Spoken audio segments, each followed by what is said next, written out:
Welcome back. Go away menu to Geneforge 3. We've done it. Last time we satisfied Akari Blaze, our master, by having already defeated Lord Rahul, and now it's time. I have slain... Wait, what do you require of me? Still the same thing. I have slain Lord Rahul. You've already read this. Are you ready, Shaper? Ready to witness our triumph? I am ready. Do what you must. Yes. Akari Blaze does not delay. He walks over to the Geneforge and says, "This may destroy me. I care not. If I live, it will be the life of freedom, a life of freedom." And then he walks into the steaming, roiling pool. Oh, steamy.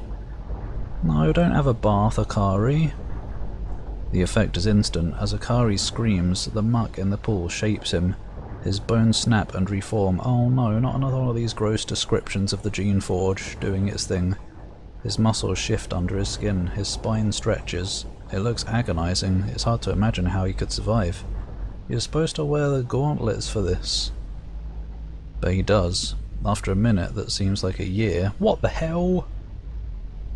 He drags himself back out of the pool. He lies on the stone, his mighty muscles twitching, his lungs gasping for air, and then he looks up at you. His eyes are a fiery red. "It worked," he howls. Oh, that wasn't much of a howl, sorry. "I am the Drakon. We are remade. Our victory is assured now." He looks at you. "Now, servant. Now you can carry the message. All will know what has been done. All will know of our triumph. Prepare for your final orders." I'd like to know more about you. Ah, the history. Oh. Oi.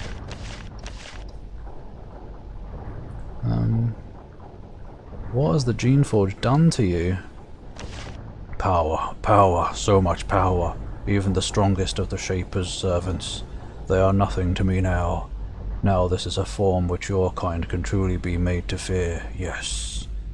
Where should I go now?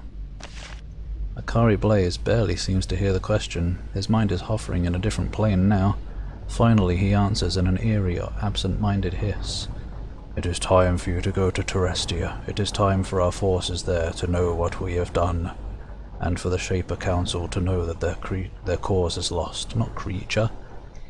Recently a craft came to these islands from the mainland. We captured it before it reached its destination. It's now at the docks outside the south gates of Benario. Return to the mainland, find Goldring, find the Council, tell them of the Geneforge, and here we will prepare." About the Geneforge? "It's complete now. The Shapers, in the little time they have left, will experience true terror." What will happen with it now? "Now I summon all of the Drakons here. All will use it. Some will die, unable to withstand its power." No, but shape them to be stronger. The more Drakons the better. "But some they will live, and they will become Drakons, truly worthy to fight for our cause." That's all, thanks. You only gain like 200 health from it. Akari Blaze is very proud. Well then, is there no final Bossington? Time to leave. I will load 107 and I guess fight him as well, see if that gives a different ending. But first, let's bugger off, I guess. Can we just leave without a fight? It'd be kind of anticlimactic if so. They gave me all these canisters and stuff. Just to not use them? Dunno. Can we leave without taking damage? He's used the Geneforge, so it's not painful here anymore. That's incorrect though. Oop. South gates. I'd rather come in from here. I don't want to walk through the stinky gates. I guess it... would it have been faster? I don't know. Why can I see the boat from here this time? Usually, on the boats that travel between islands, you can't see them until they're in range. Do we just leave? You have a very pleasant surprise. There is a boat at the end of this dock. And just finding a boat is rare enough, but this is a Shaper craft.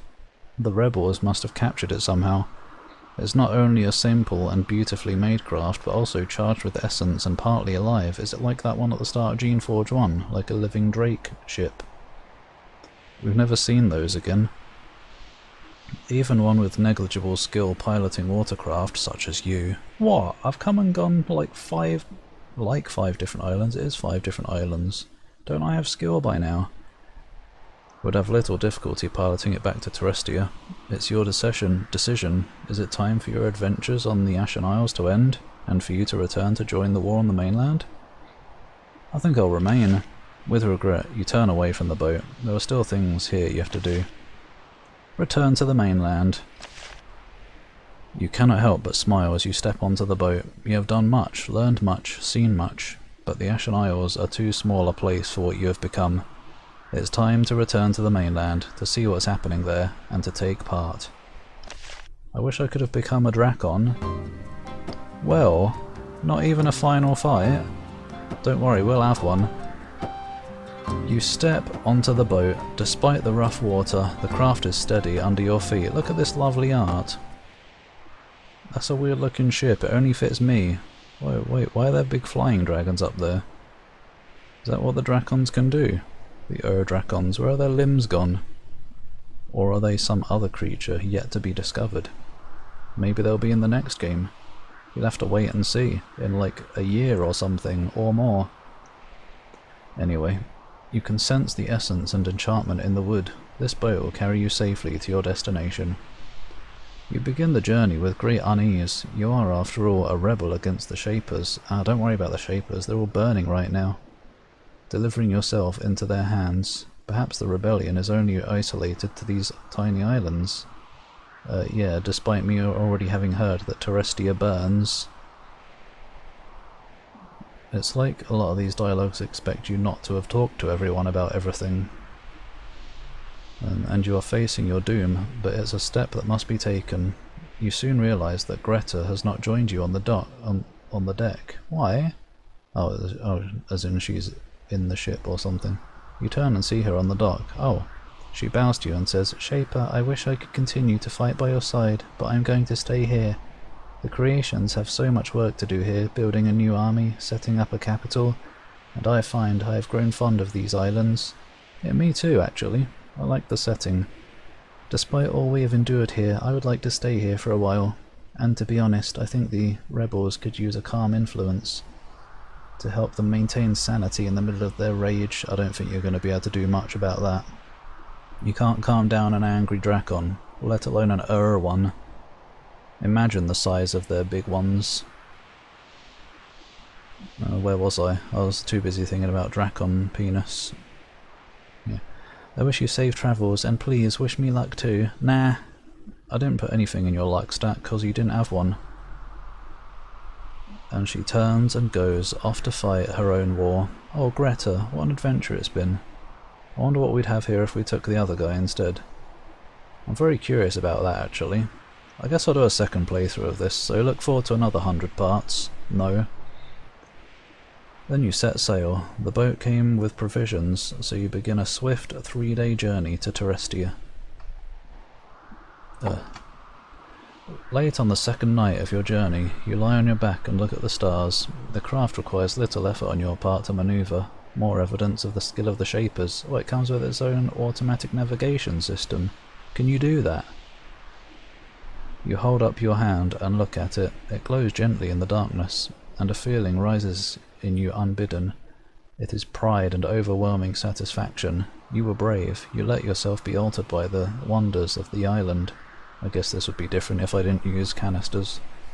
You've changed. You have become something stronger, something better than that ordinary mortals.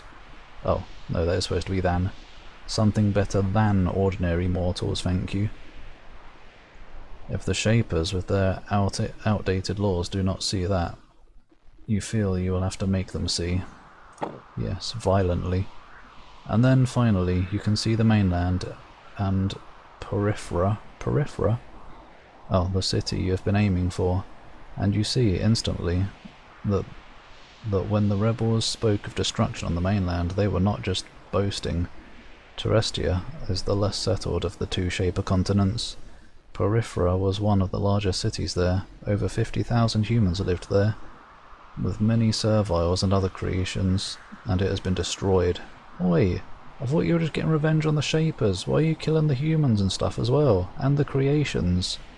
I thought the whole point was to save those and free them. I guess they weren't so good after all. The chaos of the city does not seem a wise place for you to land, especially since the rogues have no way to recognize that you're on their side. You'd think Akari Blaze, in all his wisdom, would have sent me with some kind of proof. You steer the boat and land on a calmer part of the shore, a few miles away from town. Alas, the Shaper forces in the area have not been entirely routed, or routed, I don't know how you say it in this situation. You soon find a large patrol of them. As telling the Shapers that their cause is lost is part of your mission, you allow them to quickly escort you to their camp. Oh look, I look female in this. Who's this gremlin? Look at this face. And this guy's just kinda here, looking grumpy. The Shaper army camp is a mess. They suffered heavy casualties, dead and wounded, in their futile defense of periphery. In your brief walk through the camp, you easily detect the panic, chaos, and disintegrating morale. They are saddened by the destruction of the school, but after what happened to Peripheral, they are not surprised. They don't ask many questions about Latalia though, as they correctly suspect they will hear more about her. They are very eager to hear what has been happening on the Ashen Isles, and, more importantly, whether they can get reinforcements. As you enter, the Shaper looks at you. The Shaper looks at you intently, I guess the guy in the middle. He can see that you've been changed, but he neglects to mention it for now. You tell them about the rogues that infested Harmony Island. Again, they are not surprised. Apparently they had similar problems around Peripheral before the main rogue army attacked. You tell them about the rebellion and how you assisted it. Why would I tell them that? God, way to get yourself executed. Assisted it by giving them Natalia's canister. Wait, did I? I don't remember that. The Triad looks at each other, alarmed. They clearly can't understand how even a young and inexperienced Shaper might aid such a rebellion. Then you begin to tell them of Donal's Isle, Lord Rahul, and the troubles there. They listen to this part of the story intently, as most of the forces they hope to bring to their aid are on that large island. They're all dead. Single-handedly. By me. When you tell them how you repaired the Creator, dooming the island in a flood of horrible rogues, they look at each other very concerned. It only slowly begins to dawn on them what you are, what you have done to their cause. You tell them about Gull Island. That's probably my least remembered one. There wasn't really much that happened there, was there? I don't know. I guess the swamp one was technically the most boring, but whatever. I don't know. Then you tell them how you killed Kirik. Wait, did I? No, I didn't finish reading. You tell them about Gull Island. They are understandably shocked by the state of the island, and how Agatha allowed everything to slip so far out of control. Then you tell them how you killed Kirik. They are stunned. God, they're getting very surprised by every little thing, aren't they? The Guardian, who apparently knew Kirik from before, says, "I know, his views are unusual, but he didn't have to die, did he?" Well, yeah. But this is a side issue. They want to know more about the rebels. And finally you tell them of the Isle of Spears. Then they lean forward and listen intently, as you tell them about the hidden rebel fortress there. You describe the huge monstrous creations, the Drakons, and Benari Io. You tell them of meeting Latalia again. This is the longest one yet, maybe, I don't know. And finally, you describe Akari Blaze. Oh yes, make sure you put extra emphasis on how majestic he was. And the Geneforge. You tell them of the Drakon's glorious creation, with its ability to help them remake themselves, becoming more powerful with every passing generation. Something about your time worries them. Your tone, I mean. Something about my tone worries them. Then, as they listen, barely able to believe their ears, you describe the death of Lord Rahul. You tell them of the completion of the Geneforge and of Akari Blaze's ascent and purification. They look at each other, only now realizing what you have done. Didn't they realize this earlier? They ask you for more details. They try to get you to say exactly where the Geneforge it. You couldn't even get the final bit of text right. This should get like extra attention. Or how it works. You don't even tell them the little you know. Your mission is complete. And then, your tale told, they lean together and speak with each other, talking in frantic whispers. They have to decide what to do with you. Well, probably nothing, as I kill you. They have to decide what to do with you so they can return to dealing with the rogue army. The Triad turns back to you. Young one, the Shaper says, you are a fool. You share in the foolishness of the rebels. They are mad to think that we would be cowed into surrendering ever. From all over Terrestia we have had grim reports. The Dracons, the Eye Beasts, the rogues of all descriptions. They are everywhere. Our own creations have not been able to compete. We are being slaughtered. But we are Shapers. We will never bow to creations. We will make stronger servants, stronger magic, and we will prevail against them. If our world is made into a burnt husk, we will still be the masters of it. Twonks! With a signal, the guards advance and clap you in irons. Can't I fight back instead? You struggle, a nimbus of hot fire surrounds your hands. The Triad observes the uncontrollable rage that consumes you with great interest. But there are too many of them. They take you away. Yeah, I doubt that. I doubt they could. Look at this foot fetish art right here. You are shackled to a cot in one of the camp's tents. Look how smug I am, maybe. I don't know, I look more grumpy than anything, maybe. You wait calmly, knowing that things are finally out of your control. There is a certain peace in that. You do not wait long. The Shapers are not given much time to prepare their army. The rebels find the camp, and within hours a force of drakes and rockroth attacks. As you listen to the screams and explosions, the guardian of the Triad enters the tent. He has a dagger in his hand. A dagger? You're a guardian, you should have a massive shaped blade. I guess he's just starting his adventure. He has a dagger in his hand. He says, we are lost, but they will not have you. You at least will. And then the rockroth chasing him takes off his head with a single blow. Akari Blaze's messengers travelled ahead of you. The rogues know who you are, and what your purpose is. As the few surviving soldiers are hunted down and destroyed, you are taken to Periphera. Ah, good. Oh, we didn't get to see that art for long. You are marched through the ruins of Periphera. This once proud and loyal town is now a ruin. It's very windy. Can't we have, like, final music looping? The city hall is left standing, though, and has been taken over by the victorious rebels. You are brought to the Great Hall, where 3 servile cultists wait for you. Your heart sinks. You know that these creatures are filled with a passionate hatred for all of your kind, whatever you say or do. But then they surprise you. These 3 freeborn serviles walk forward and, one after another, bow to you.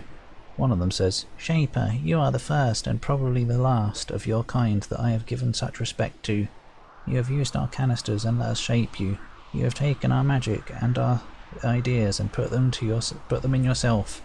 Akari Blaze has made a pronouncement. A pronouncement?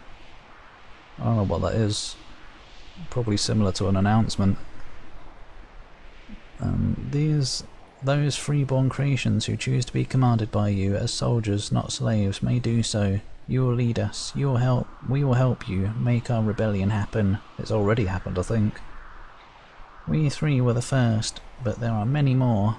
We are your army, Shaper. We await your command. I'd rather have my Dracons and stuff back. Oh my god. This is forever. I need to turn the light on in this room. And so your war begins. You are all too aware of the power of the Shapers. They will not be complacent for long. They will make stronger creations. They will adapt. They will never surrender. Where was I getting used from? I don't know. You set out immediately to root out the loyalists wherever they are, and as you travel you find that the rebels have had more success than you had imagined. You find village after village burnt out and destroyed, ruined forests, collapsed mines, swarms of vicious rogues hunting for agent spies. Every settlement is given the chance to expel its Shapers to avoid destruction. Not or make that choice. As if the villagers and townspeople can make the decision to get rid of the Shapers. They can't just go into the Shaper City Hall and go, "Oi, Shaper Masters, can you leave?" "Oh, alright, sorry." The Ashen Isles and Periphery are your base of operations. You fight many battles, you are always victorious. Sometimes your forces fight alone, sometimes they are aided by Drakons, the mighty spawn who survived the ordeal of the Geneforge, and yet victory never comes. It probably does eventually. An area cleared of Shapers one week has loyalist creations roaming around the next. Kill them too. Their researchers are no longer complacent. Every week newer, nastier varieties of creations join the war. Kill them too. But you have your goal, you have a purpose, you're a warrior fighting for freedom, your choice is made. As the months and then the years pass, things happen on the Ashen Isles. Yeah, things usually do happen everywhere. Lankan and his rebels are given control of the island. Excuse me, didn't I kill them? An unexpected reward for their brave rebellion. They lived surprisingly long, happy lives, or as happy a life as possible in that dank swamp. Then there was Donal's Isle. Once the Creator was repaired, it lost no time flooding Donal's Isle with powerful creations. Loyalist forces did their best to hold them back, but holes kept appearing in their lines, and monsters kept slipping through. Then the Geneforge was completed, and the Drakons arrived. The remaining Loyalist forces collapsed.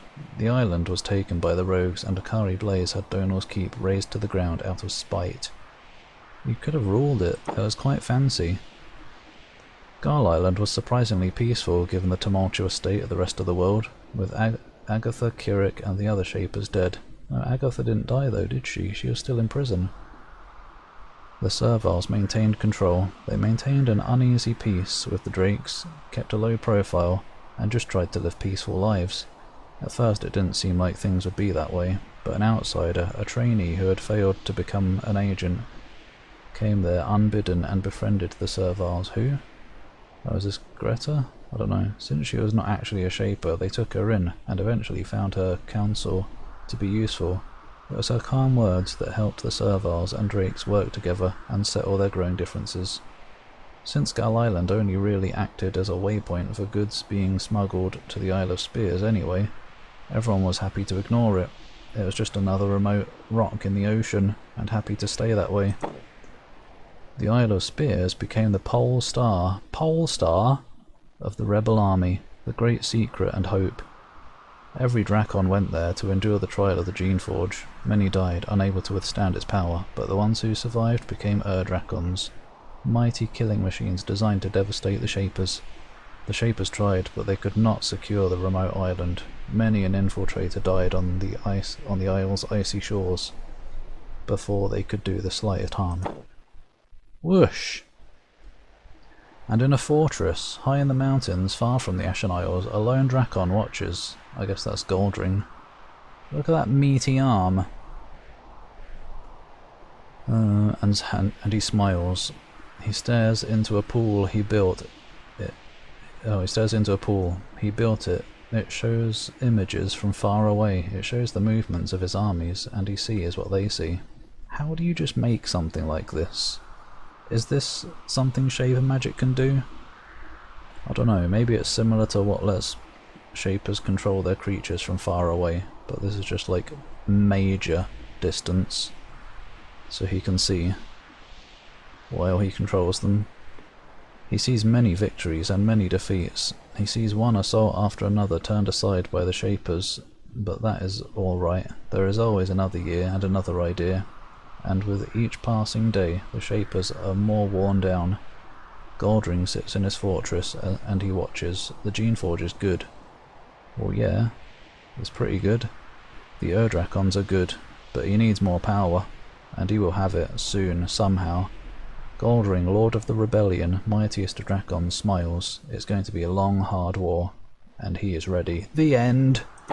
Boy, where was the you cannot unring a bell, as they like to put at the end. They did at the end of 1 and 2 anyway.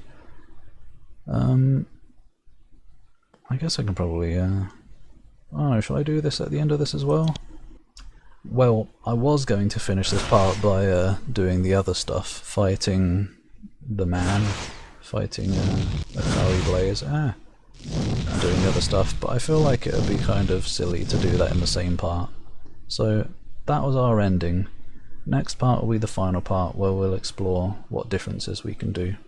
Not many probably, just going to fight a Curry Blaze and see what difference that makes. That's about the only difference I can think of. So yeah, see you next time for the real finale fruitcake cheese. I just got done recording the bonus part, which is coming tomorrow or whenever. But I realised, oh, I didn't do a review. That would be a good way to end this part. Well, I don't really know what I would say for a review. Obviously you can't rank the graphics, can you? They're not known for their graphics. But they get the job done. Yeah, there's not really much of a review I can give. It's like, you know, same kind of gameplay and everything as the first two games. These games aren't big, like, I mean they're long, big in content, but I mean, they're not AAA production, they're just indie games made by small house company thing, as in a mum and dad, probably with some other people helping with some assets occasionally. But yeah, a lot of people don't seem to like this one because of the islands, and yeah, travelling between the islands is pretty damn tedious when you go back and forth. But I actually like the setting. I think it's fun. It's exciting going to a different island, and they're memorable locations. I feel like, you know, you got your basic first island, grass, fields, forests, a town or two, and not much else. Then there's the swamp. Everyone likes a stinky swamp, but no, not really. I guess there wasn't all that much exciting in the swamp, but there was the beginnings of the rebels, the rebel camp. I don't remember what I did with them. I thought I had to fight them, but maybe not. I don't remember. The ending suggested that the bloke was alive, or did it? Was that someone else? I don't remember. And then of course you had Donal's Isle, which was the main place, the most settled. A lot of stuff happened there. A lot of stuff. That probably would have been the ending if I'd gone, I mean, probably would have been where you end it if I'd gone with good ending. As in, Shaper ending. There is no good really, is there? You're either a Shaper arsehole or a Rebel arsehole. I don't really remember much about Gull Island. What was it? I don't know, I feel like that's the one I've forgotten the most of, which is weird considering that was recent. And then who could forget the Isle of Spears, a snowy island covered in dragons. So yeah, each one kind of stands out. It's an interesting adventure. Hopefully when they remake this one they'll make the boating a little bit more convenient. So you don't have to keep going to a map, walking to the boat, to go to another map, to leave that map before you can explore some more, or whatever. Sometimes multiple times if you have to go further back. But anyway, yeah. I guess the story kind of retreads old ground in some places. Usually ends up the same way. You reach the Geneforge and you can either help them or stop them. What'll happen when we stop them? Find out next time. I enjoyed it. What's the word? I don't know. The continuing progress of the Drakons, and what'll happen in the next game. Don't know. Perhaps we will meet Gordring. Maybe he'll be in 5. We'll find out, won't we? But yeah, I don't know. The first Geneforge is probably still my favourite. And I actually finished this one on normal. I don't know if I feel like I might put this one above Geneforge 2, because I didn't have to turn it down to easy and I had more fun with this one. And I didn't even have to keep many notes of things to go back to, which was nice. Even though I do kind of like when I have a bunch of notes of things I can go back and clean up. That's always satisfying, going back to things you struggled with before. Did their shadows... Oh wait, all their shadows are getting left behind. Or whatever. Smudges on the floor. But anyway, yeah, I guess that'll do it. So tune in next time for the final part. Will we see another ending, or will we end in an anticlimax? Because everybody's dead already. Find out next time. Thanks for watching.